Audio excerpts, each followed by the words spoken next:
અવધૂત ચિંતન શ્રી ગુરુદેવ દત્ત.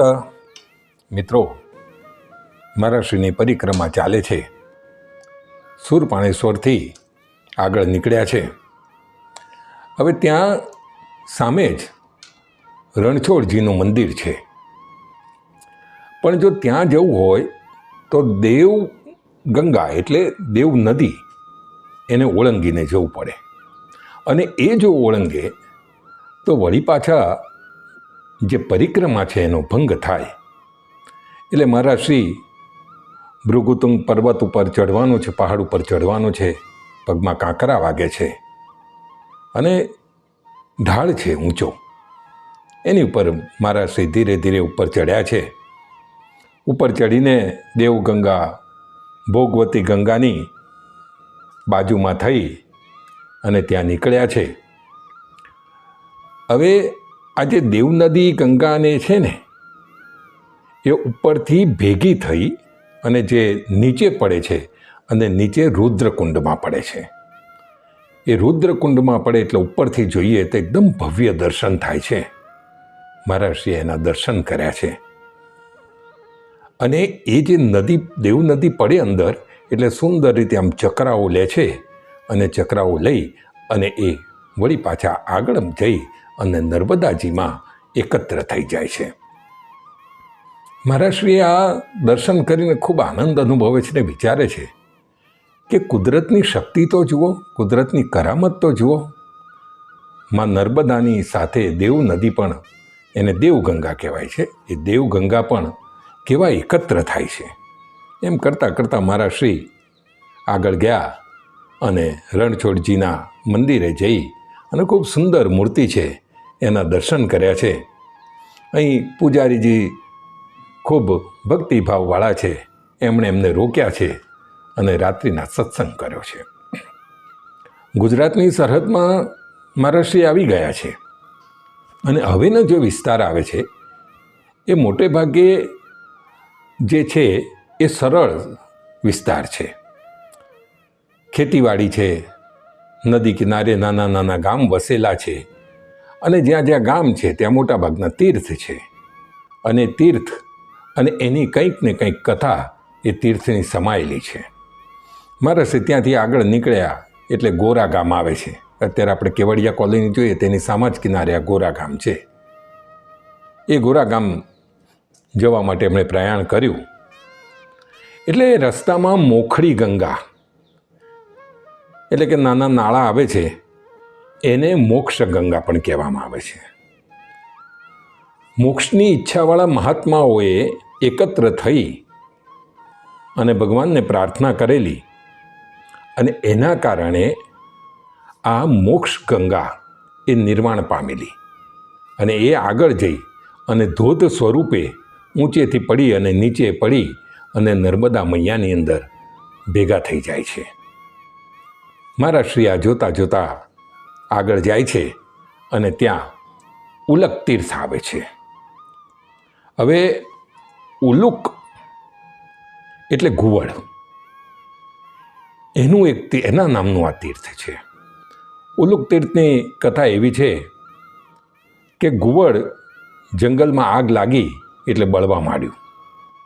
એટલે ત્યાંથી દોડ્યું અને ભાગ્યું હશે અને નર્મદાજીમાં જઈને પડ્યું અને ત્યાં એનું મૃત્યુ થયું. એટલે બીજે જન્મે આ ઘુવડ એનો જન્મ કાશીના રાજાને ત્યાં થયો. એને પૂર્વજન્મની આ બધી યાદ આવી એટલે આ સ્થાન ઉપર આવી અને એને તપશ્ચર્યા કરી અને અહીં આવીને તપ, દાન એ બધું કર્યું અને એટલી બધી સિદ્ધિને પામ્યો. એટલે આ સિદ્ધિ પામવાના કારણે આ સ્થાન ઉપર એણે શિવજીનું શિવલિંગ મૂકી અને એની સ્થાપના કરી, જેથી આ સ્થાન ઉલુક તીર્થ તરીકે ઓળખાવા લાગ્યું. ઉલુક તીર્થની નજીક જ ગોરા ગામ આવેલું છે. નાનું સરખું ગામ છે. એટલે મહારાષ્ટ્રી ત્યાં ગોરા ગામની અંદર ગયા. ત્યાં કોઈ બ્રાહ્મણ તલાટી છે એટલે મહારાષ્ટ્રીને થયું કે ચાલો તલાટી બ્રાહ્મણ છે, ધાર્મિક હશે એટલે એની પાસે ત્યાં જઈશું એટલે ભિક્ષા મળશે. બપોરનો સમય થયો આવ્યો હતો અને ત્યાં જઈને ભિક્ષા માગી. એટલે પેલા તલાટી ભાઈ તો એવું કે મહારાજ તમે આ માગવા નીકળ્યા છો, પણ હું પણ તમારા જેવો માગવાવાળો જ છું, એટલે તમને તો અહીંથી કશું મળશે જ નહીં. મારા શ્રી આગળ જવા ગયા એટલે એ પાછા તલાટીની જે પત્ની હતી એણે તરત જ એ રસોડામાં હશે એટલે બારી ખુલ્લી હશે એટલે બારી તરત બંધ કરી દીધી કે ક્યાંક આ મહારાજા બાવાની નજર મારા રસોઈ ઉપર પડશે તો મને તો નજર લાગી જાય ને મારી રસોઈ બગડી જશે. મહારાજ શ્રી વિચારે છે કે ધર્મ અને અધ્યાત્મની વાત કરનારા આપણે બધા ઘણી વખત માણસને સાધુ સંતને ઓળખવામાં કેવા ભૂલથાપ ખાઈ જતા હોય છે. મારા સિંહસ્તે ચહેરે ત્યાંથી આગળ નીકળી ગયા. એટલામાં ગામમાં નજીકમાં એક તડવી આદિવાસી ભગત રહેતો હતો. એને ખબર પડી કે કોઈ આ મહારાજ છે અને પરિક્રમા કરે છે. આમ તો પરિક્રમાવાસીઓ તો ઘણા બધા રોજના 5-10 ત્યાંથી પસાર થતા હોય, પણ એને કંઈક લાગ્યું કે આ મહારાજમાં કોઈ શક્તિ છે, એમની કોઈ કક્ષા છે. એટલે મહારાજશ્રી પાસે આવ્યો અને મહારાજશ્રી કે જો આપને વાંધો ના હોય તો આપની ભિક્ષા માટેની વ્યવસ્થા હું કરું. મહારાજશ્રી ભાવ વિભોર થઈ ગયા અને એણે ભિક્ષાની વ્યવસ્થા કરી. મહારાજશ્રીએ ત્યાં ભિક્ષા ગ્રહણ કરી. એટલે મહારાજશ્રીને દત્ત બાવનીના પેલા શબ્દો, પેલી પંક્તિ યાદ આવી કે જાત પાતની તને ન ચીડ. માણસ જાત પાતથી ઓળખાય ને એના કરતાં એના સંસ્કારથી ઓળખાય, એની રીતભાતથી ઓળખાય. અને એવા જો સારા સંસ્કાર હોય તો જ ધર્મ એના ઘરમાં ટકે, નહીં તો ધર્મ પણ એનું ઘર છોડીને નાસી જાય. મહારાજશ્રીએ આ તડવી ભગત જોડે થોડી ઘણી વાતો કરી અને આગળ જવા નીકળ્યા. આગળ જતાં ઇન્દ્રવર્ણા ગામ આવ્યું છે. કહેવાય છે કે દૈત્યોથી થાકેલા ઇન્દ્રએ અહીં આવીને તપશ્ચર્યા કરેલી અને શિવજીને પ્રસન્ન કરેલા. અને શિવજીએ પ્રસન્ન થઈને એમને શક્તિ આપેલી. એટલે ઇન્દ્રએ અહીં ઇન્દ્રેશ્વર મહાદેવની સ્થાપના કરેલી. હવે ઇન્દ્રનું બીજું નામ શક્ર, એટલે આ તીર્થને શક્ર તીર્થ પણ કહેવામાં આવે છે. અને આ જે ઇન્દ્રવર્ણા વિસ્તાર છે એના સામા જ કિનારે જો આપણે જોઈએ તો પરમ પૂજ્ય વાસુદેવાનંદ સરસ્વતી સ્વામી મહારાજ જ્યાં બિરાજમાન થતા હતા એ ગરુડેશ્વરના ત્યાં દર્શન થાય છે. મહારાજશ્રી ધીરે ધીરે આગળ વધે છે અને આ વિસ્તારની અંદર નજીકમાં સુરજવર પ્રાચીન તીર્થ આવેલું છે. અહીં નજીકમાં જ માતૃતીર્થ, નર્મદા તીર્થ, મુંડેશ્વર તીર્થ એવા અલગ અલગ તીર્થ છે. એમ કહેવાય છે કે બ્રાહ્મી, વૈષ્ણવી, રૌદ્રી, ઇન્દ્રાણી આ બધી માતાઓએ એકત્ર થઈને શિવજીને પ્રસન્ન કરેલા અને શિવજી પાસે અજેય થવા માટેનું વરદાન માગેલું અને ત્યાં શિવજીની એમના લિંગની સ્થાપના કરેલી. એટલા માટે આ જે તીર્થ છે એ માતૃતીર્થ કહેવાયું. જ્યારે બીજી એક જે નર્મદા તીર્થ છે એની કથા એવી છે કે સૂર્યવંશી રાજા દશરથ દુશ્મનોના હાથે હારી ગયા. એટલે ખૂબ જ ગ્લાનિ થઈ અને આત્મહત્યા કરવા માટે નર્મદા મૈયાના કિનારે આવી ગયા. અને જ્યાં એમણે નર્મદા મૈયાની અંદર ભૂસકો માર્યો, ઝંપલાવ્યું, એવું જ નર્મદા મૈયાએ એમને પોતાના હાથમાં લઈ લીધા અને આત્મહત્યા નહીં કરવા માટે સમજાવ્યા. એટલું જ નહીં, પણ એક મણી પણ આપ્યો અને એમ કહ્યું કે આ મણીથી તારા જીવનમાં તું સુખી થઈશ, તું આગળ વધીશ. એટલે દશરથ રાજાએ અહીં નર્મદા મૈયાની મૂર્તિની એક સ્થાપના કરી અને એટલે આ સ્થાન નર્મદા તીર્થ કહેવાયું. અહીં સ્નાન, પૂજા, દાન આ બધા કર્મ કરવાથી પાપથી મુક્તિ મળે છે અને સમૃદ્ધિ ક્યારેય ઓછી નથી થતી એવું અહીં જાણવા મળે છે. ત્યાં નજીકમાં આગળ જઈએ એટલે અનળવાળી અને નર્મદા મૈયાનો સંગમ આવ્યો છે. મહારાષ્ટ્રી તો નર્મદા મૈયાના કિનારે કિનારે માં નર્મદાના દર્શન કરતાં કરતાં આગળ જઈ રહ્યા છે. આ સંગમ જે નર્મદાજીનો છે ને, ત્યાંથી નર્મદાજી ઉત્તર વાહિની થાય છે અને ઉત્તર વાહિની થઈને વહે છે. એ 2-3 માઇલનો વિસ્તાર છે. જે આપણે ઉત્તર વાહિનીની પરિક્રમા મોટે ભાગે કરતા હોઈએ છીએ એ આ વિસ્તાર. એટલે ઉત્તર વાહિની થઈને નર્મદા વહે છે અને આ વિસ્તારને લુકેશ્વર તીર્થ પણ કહેવામાં આવે છે. મહારાષ્ટ્ર નજીકમાં રામમઢી છે, ત્યાં પહોંચ્યા છે અને રામમઢીની અંદર મહંત બાલકદાસજી સેવાભાવી છે, પ્રેમાળ છે, એની સાથે બેઠાને સત્સંગ કર્યો.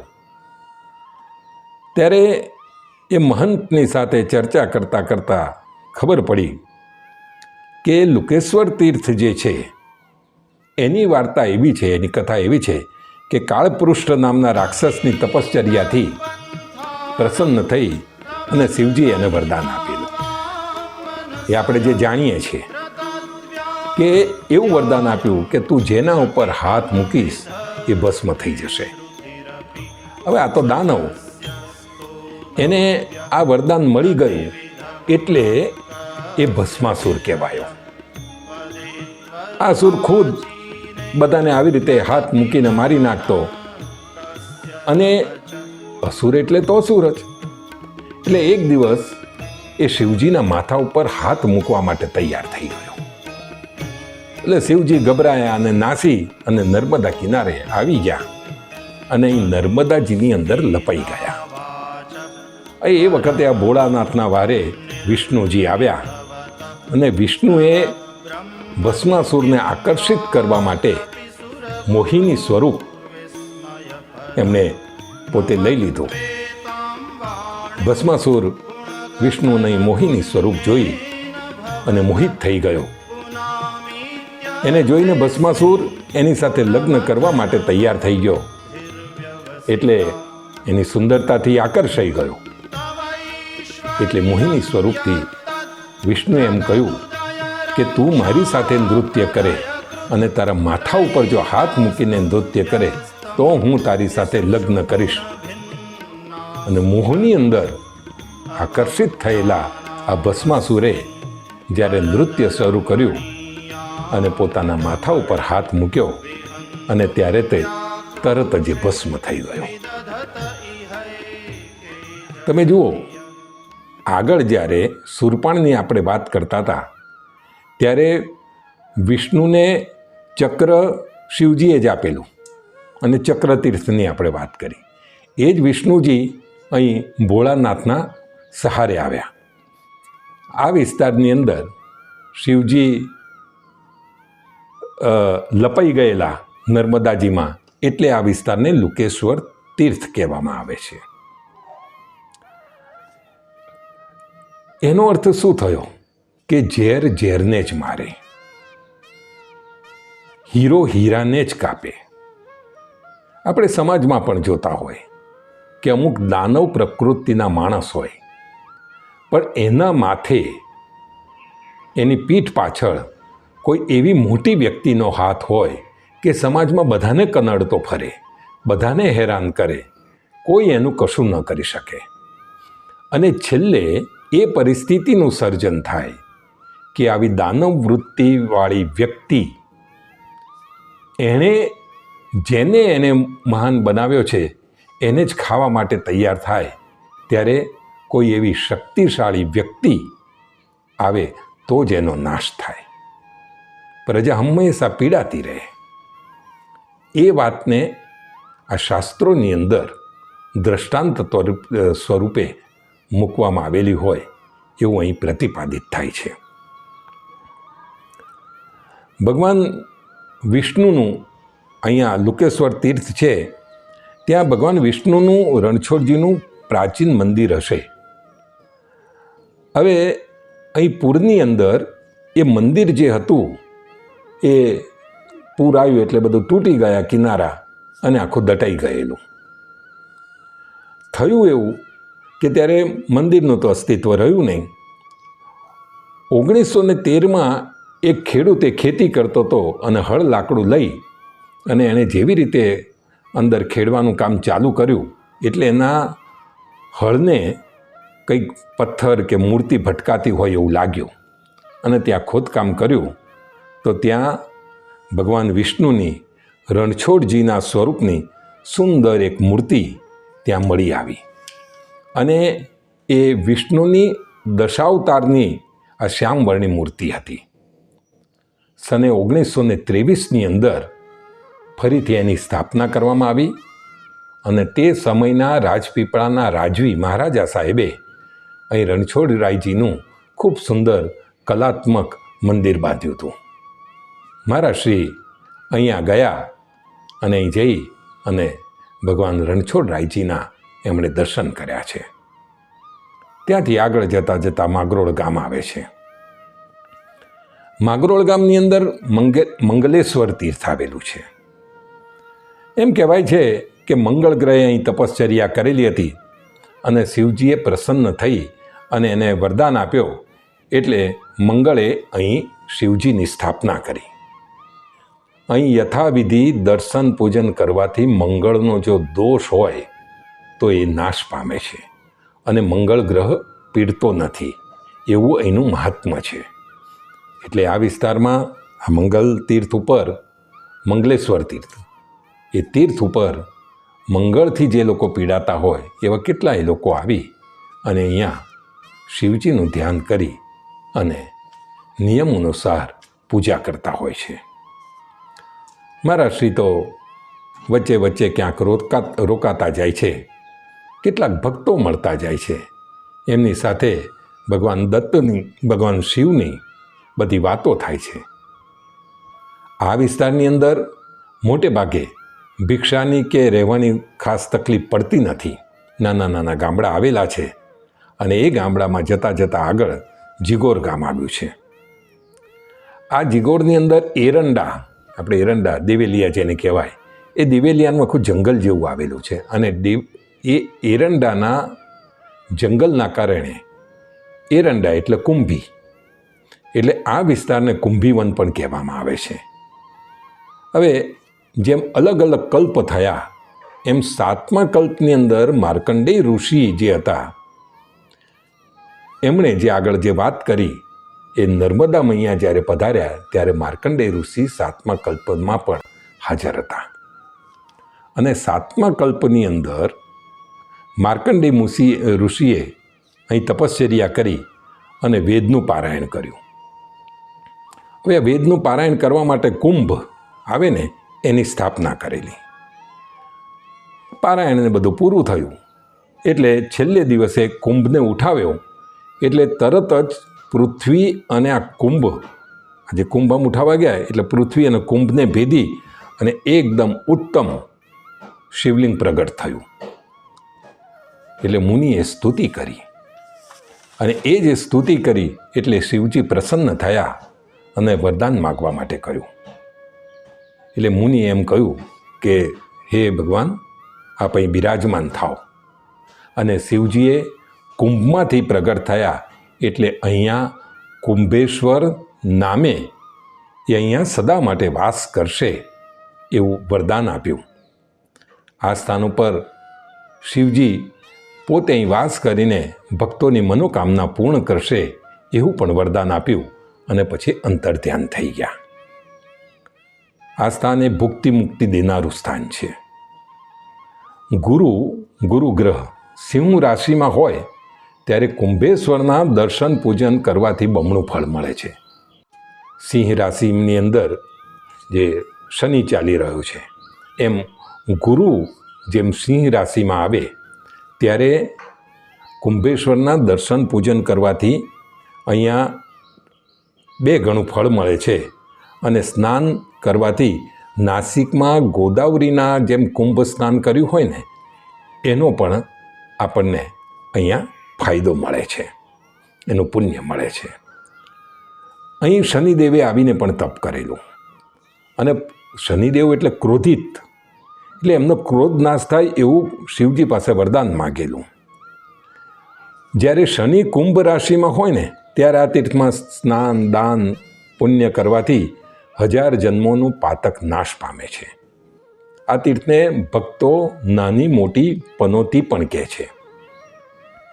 હું જે હમણાં આગળ વાત કરતો હતો કે 29 અને 30મી માર્ચ 2025 સુધી શનિ કુંભ રાશિમાં છે. એ સમયગાળાની અંદર જો અહીંયા સ્નાન કરવામાં આવે તો 1000 જન્મોનું પાતક એટલે પાપ એ નાશ પામે છે. અને અહીં નાની અને મોટી પનોતી અહીંથી દૂર થાય છે. અને ત્યાં આ મંદિરની પાછળ એ બંને પનોતીના નાના નાના મૂર્તિઓ પણ ત્યાં મૂકવામાં આવેલી છે. મારા શ્રીએ શિવજીની પૂજા કરીને વળી પાછા ચાલવા માંડ્યું છે. આગળ જતાં કઠોરા ગામ આવ્યા. અહીં હનુમંતેશ્વર તીર્થ આવેલું છે. હવે કથા એવી છે કે રામાયણનું યુદ્ધ થયું એટલે હનુમાનજી મહારાજે તો કંઈ કેટલાય રાક્ષસો દાનવોને માર્યા. એટલે હનુમાનજીને એમ થયું કે મને એનું પાપ લાગ્યું છે. એટલે એનું દોષ નિવારણ કરવા માટે હનુમાનજીને ચિંતામાં હતા. એટલે શિવજીના ગણ નંદીએ એમ કહ્યું હનુમાનજીને કે તમે નર્મદા કિનારે જાઓ અને ત્યાં જઈને તપ કરો. એટલે હનુમાનજી મહારાજ આ સ્થાન ઉપર આવ્યા અને શિવજીની તપશ્ચર્યા કરવા માંડ્યા.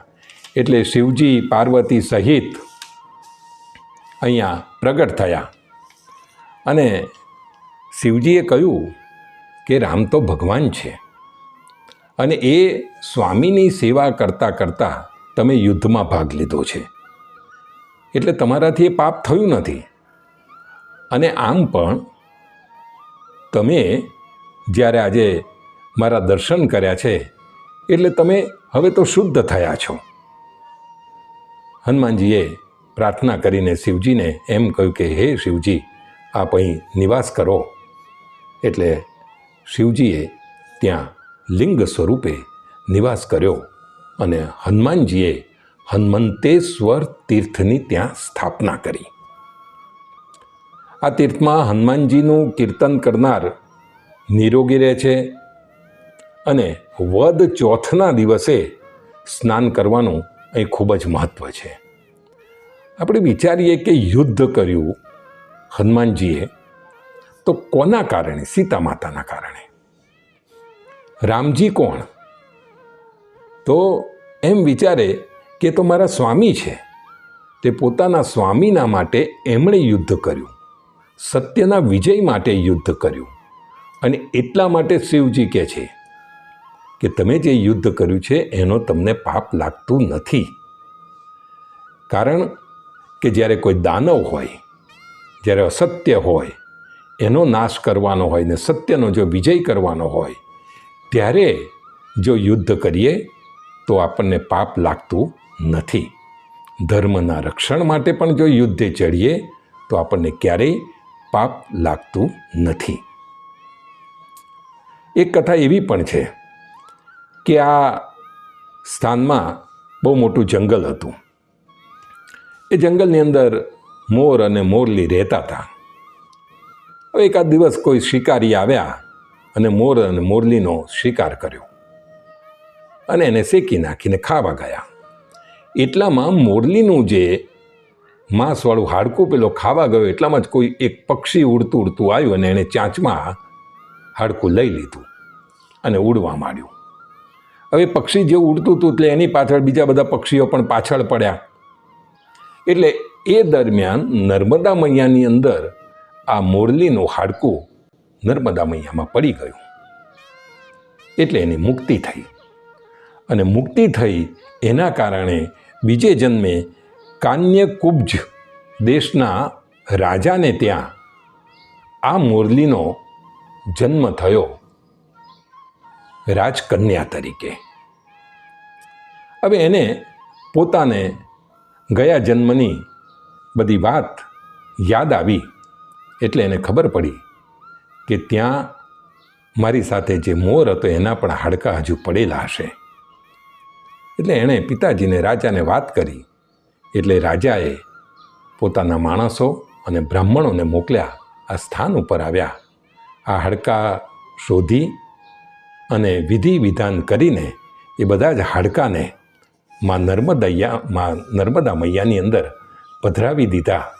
એટલે એ મોરની પણ મુક્તિ થઈ અને એ મોરનો બીજો જન્મ કાશી રાજાને ત્યાં થયો.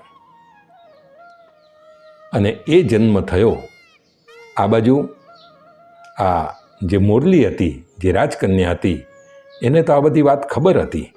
અને ત્યારે એના પિતાજી રાજાએ જઈ અને કાશી રાજા પાસે એમના કુંવરનું માગું કર્યું. અને ત્યાં ગયા જન્મના મોર અને મોરલી જે હતા એ બંને ફરીથી ભેગા થયા. અને એના કારણે પુનર્જન્મની અંદર આ લોકો એકત્ર થવાના કારણે આ સ્થાનને મોરલી સંગમ પણ કહેવામાં આવે છે. આ સ્થાનનું ખૂબ મહત્ત્વ છે. એમ કહેવાય છે કે આ સ્થાનની અંદર જો આપણે જે મૃત્યુ પામ્યા હોય એની ભસ્મ કે એના અસ્થિને પધરાવવામાં આવે તો એમની મુક્તિ થાય છે. અને એના જ કારણે આપણા દેશના જે તે સમયના આગેવાનો પરમ પૂજ્ય મહાત્મા ગાંધીજી અને પંડિત નહેરુજીની ભસ્મને પણ આ સ્થાન ઉપર નર્મદા મૈયાની અંદર પધરાવવામાં આવેલી હતી. મારા શ્રી આ તીર્થમાં જે હનુમંતેશ્વર મહાદેવ છે ત્યાં નજીકમાં ગયા છે. હનુમાનજી મહારાજની પ્રાર્થના કરી છે, હનુમાન ચાલીસાના પાઠ કર્યા છે અને એમને જોઈ અને ખૂબ આનંદની અનુભૂતિ કરતાં કરતાં પોતે જાણે સમાધિમાં બેસી ગયા હોય એવો આનંદ અનુભવ્યો છે. 2-3 દિવસના રોકાણ પછી મારા શ્રીએ વળી પાછી પોતાની પરિક્રમા શરૂ કરી દીધી છે. આગળ હવે પોઈચા ગામ આવે છે. હમણાં તો પોઈચા ગામ ઘણું પ્રસિદ્ધ થઈ ગયું છે અને મોટે ભાગે લોકો પોઈચા દર્શન કરવા જતા હોય છે. નર્મદા કિનારો છે, સ્નાન સારી રીતે થાય એવી જગ્યા છે. પોઈચા એટલે પુતિકેશ્વર તીર્થ. આ સ્થાન પુતિકેશ્વર તીર્થ તરીકે જાણીતું છે. નર્મદાજીનો મોટો સરસ પટ છે અને આ વિશાળ જગ્યા ઉપર મારા શ્રી જુએ છે તો કંઈ કેટલાય ભક્તો નર્મદા મૈયાની અંદર સ્નાન કરવા આવે છે. એની પણ એક કથા છે કે રામાયણના યુદ્ધ પછી જાંબુવન જે હતો એ લોકોના હિત અર્થે આ તીર્થમાં આવેલો અને એણે આ તીર્થ સ્થાપેલું. જાંબુવનને જ્યારે આ રામાયણનું યુદ્ધ થયું ને એ વખતે છાતીની અંદર ત્રિશૂળનો ઘા થયેલો અને એ ઘા એને મટે જ નહીં. એણે કંઈ કેટલીય ઔષધિ કરાઈ, કંઈ કેટલાય જગ્યાએ ફર્યો પણ એ મટ્યો નહીં. એટલે એ નર્મદા કિનારે આવ્યા અને અહીંયા આ સ્થાન ઉપર આવી અને શિવજીની આરાધના કરી અને પુતિકેશ્વર તીર્થની એમણે તપશ્ચર્યા કરી, સ્થાપના કરી. પુતિક એટલે ઘા. અહીં ઘા એનો રૂજાઈ ગયો એટલે આ સ્થાનને પુતિકેશ્વર તીર્થ કહેવામાં આવે છે. શિવજી પ્રસન્ન થયા અને એમ કહ્યું કે તારો ઘા રૂજાઈ જશે, તારી કલ્યાણકારી ગતિ થશે અને તારા તમામ પાપો નષ્ટ થશે. હનુમાનજી મહારાજ પણ યુદ્ધમાં ગયા અને એમને એમ થયું કે મારા જે થયેલા પાપ છે એને હું ધોઉં. જાંબુવનને પણ એમ થયું કે મેં યુદ્ધ કર્યું ને કોઈને માર્યા છે, તે જે મને પાપ લાગ્યા છે એ નષ્ટ થવા જોઈએ. કઈ ઉચ્ચ કક્ષાની વિચારધારા હશે. અને રામાયણ કાળ આજ આપણને બધું શીખવે છે. અને અહીંયા શિવજીએ પ્રસન્ન થઈને એને આ 3 વરદાન આપ્યા. એનો ઘા રૂજાઈ ગયો અને જાંબુવનની મુક્તિ થઈ. કોઈ પણ વ્યક્તિના ઘા જે પડેલા હોય એ અહીંયા રૂજાય છે અને મુક્ત થાય છે એવું મહાત્મ્ય છે. ઘા એટલે માત્ર શરીર ઉપર વાગેલા ઘા, વાગેલા ઘા નહીં, કોઈએ શબ્દોથી પણ આપણને ઘા માર્યા હોય, એ પણ કોઈએ આપણી મિલકત પચાવી લીધી હોય અને ઘા થયો હોય, એ ઘા પણ રોજાઈ જાય અને ત્યાંના શિવજીના આશીર્વાદ મળે તો વળી પાછા આપણે બેઠા થઈ જઈએ. એવા જીવનમાં પડેલા દરેક પ્રકારના ઘા એનાથી અહીં મુક્તિ મળે છે, એવું આ સ્થાનનું મહાત્મ્ય છે. થોડે દૂર અહીં નલેશ્વર તીર્થ આવેલું છે. આ જ રામાયણે યુદ્ધકાળની આગળ જેમ વાત કરી એમ હનુમાનજી મહારાજ, પછી જાંબુવન અને આ નીલની વાત છે. નીલ વાનરે પણ અહીં આવીને શિવજીની તપશ્ચર્યા કરી અને નલેશ્વર તીર્થની અહીં સ્થાપના કરેલી. પોતે પણ પાપની મુક્તિ માટે આ સ્થાપના કરી અને શિવજીએ પ્રસન્ન થઈ અને વરદાન આપેલું કે તું તારા પાપમાંથી મુક્ત થઈશ. મહારાજશ્રી અહીં દર્શન કર્યા છે. નજીકમાં એક કુટિયા છે અને કુટિયાની અંદર અચ્યુત્યાનંદ ગિરી મહારાજ ત્યાં નામે એક સાધુ છે. એ સંન્યાસી પાસે મહારાજશ્રી પહોંચ્યા છે, એમની જોડે બેઠા છે, એમની જોડે સત્સંગ થાય છે, વાતો થાય છે. ત્યારે ખબર પડી કે આ જે સંન્યાસી છે એ મૂળ તો મદ્રાસના, અને એમને દમની વ્યાધિ, ખાંસીની વ્યાધિ ખૂબ જબરદસ્ત હતી. એટલે બહુ બધે ફર્યા અને રોગ ક્યાંય મુક્ત થયો નહીં. એટલે ફરતા ફરતા નર્મદા મૈયાના કિનારે આવ્યા. અહીં આવીને કુટિયા બાંધીને રહેવા માંડ્યા. અને અહીં આવ્યા પછી એ લાગુ પડેલો રોગ એમનો નષ્ટ થયો. એ વ્યાધિમાંથી, અસાધ્ય વ્યાધિમાંથી એમને મુક્તિ મળી. એટલે એ અહીંયા કુટિયા બાંધીને અહીં જ રહ્યા છે. માં નર્મદા મૈયાના શરણમાં રહ્યા છે અને મહારાજશ્રી અહીં બેઠા એમની સાથે જાત જાતની, ભાત ભાતની વાતો કરીને સત્સંગ કરે છે અને અહીં રોકાયા છે. આજે આટલી વાત. વળી પાછા આગળ વધતા વધતા જે નાના મોટા તીર્થ આવશે એ તીર્થની આપણે વાતો કરતા જઈશું. આપ સર્વેને મારા ગુરુદેવ દત્ત, ગુરુદેવ દત્ત, ગુરુદેવ દત્ત. નર્મદે હર.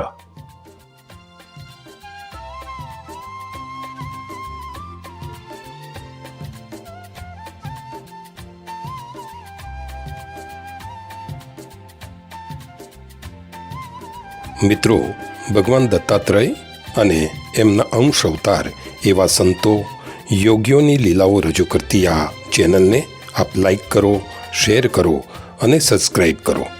વધુમાં વધુ ભક્તો સુધી આપણી આ વાત પહોંચે એ માટે આપ બધાને જાગૃત કરો. બધાને મારા ગુરુદેવ દત્ત.